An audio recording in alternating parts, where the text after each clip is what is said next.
മുൻമന്ത്രി ആന്റണി രാജു പ്രതിയായ തൊണ്ടി മുതൽ തിരിമറി കേസിൽ നിർണായക വിധി ഇന്നുണ്ടാകും. നെടുമങ്ങാട് മജിസ്ട്രേറ്റ് കോടതി വിധിച്ച ശിക്ഷ റദ്ദാക്കണമെന്നാണ് പ്രതിഭാഗത്തിന്റെ വാദം. തിരുവനന്തപുരം ജില്ലാ സെഷൻസ് കോടതിയാണ് വിധി പറയുന്നത്. കൂടുതൽ വിശദാംശങ്ങളുമായി ആൻഫിറ്റ് ഡിസൂസ കൂടി ഇക്കാര്യത്തിൽ ചെയ്യുന്നുണ്ട്. ആൻഫിറ്റ്, എന്തായാലും 2 തവണ ഈ ഉത്തരവ് പറയുന്നത് മാറ്റിവെച്ച ഒരു സാഹചര്യമായിരുന്നല്ലോ. കുറ്റക്കാരനാണെന്ന് കണ്ടെത്തിയ വിധിയും ശിക്ഷാവിധിയും റദ്ദാക്കണമെന്നാണ് പ്രതിഭാഗത്തിൻ്റെ അപ്പീലിൽ അല്ലെങ്കിൽ ആന്റണി രാജുവിൻ്റെ ആവശ്യവും.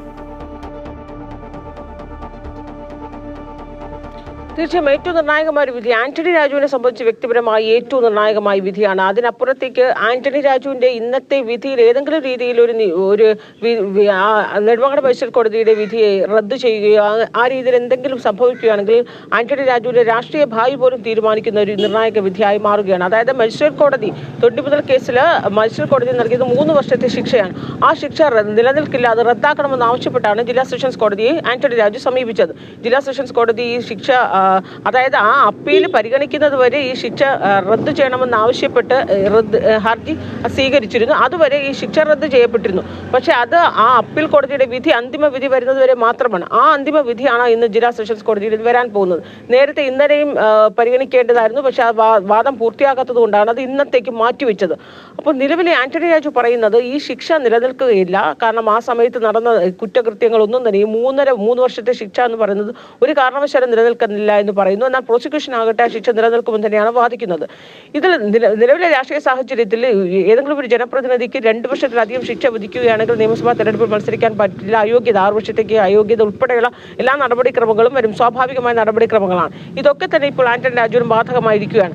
ഇന്നത്തെ ശിക്ഷയിൽ ആന്റണി രാജുവിന് ഒരുപക്ഷെ നെടുമങ്ങാട് മജിസ്ട്രേറ്റ് കോടതിയുടെ റദ്ദ് ചെയ്യുകയാണെങ്കിൽ ആന്റണി രാജുവിനെ സംബന്ധിച്ച് ഏറ്റവും വലിയൊരു തിരിച്ചുവരവായിരിക്കും. കാരണം അദ്ദേഹത്തിന് ഒരുപക്ഷെ അയോഗ്യത മാറുന്നു. അതോടൊപ്പം തന്നെ നിയമസഭാ സമ്മേളനത്തിന്റെ അടുത്ത സെഷൻ ഈ MLA എന്ന പദവി ഇപ്പോൾ അദ്ദേഹം അയോഗ്യനായിരിക്കുകയാണ്. ആ MLA എന്ന പദവി അദ്ദേഹത്തിന് തിരിച്ചു ലഭിക്കാനുള്ള സാധ്യത കൂടി ഇന്നത്തെ ഈ വിധിയോടുകൂടി വരികയാണ്. വിധി അനുകൂലമാവുകയാണെങ്കിൽ, അങ്ങനെയാണെങ്കിൽ ഈ നിയമസഭാ സമ്മേളനത്തിന്റെ അടുത്ത സെഷനിൽ പോലും അദ്ദേഹത്തിന് പങ്കെടുക്കാനുള്ള സാധ്യതയും സാഹചര്യം ഒക്കെ ഉണ്ട്.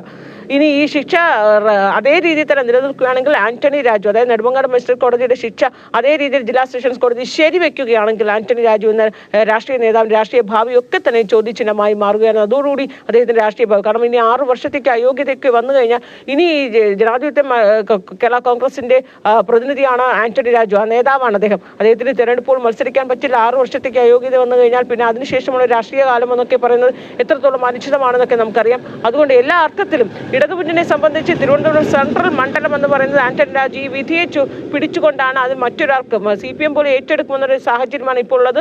CPM പോലും നൽകാതെ ഈ ഒരു വിധി, ഈ സെഷൻസ് കോടതിയുടെ വിധിയിൽ പിടിച്ചാണ് ആന്റണി രാജു അവിടെ മുന്നണിയെ തർക്കിച്ചുകൊണ്ടേയിരിക്കുന്നത്.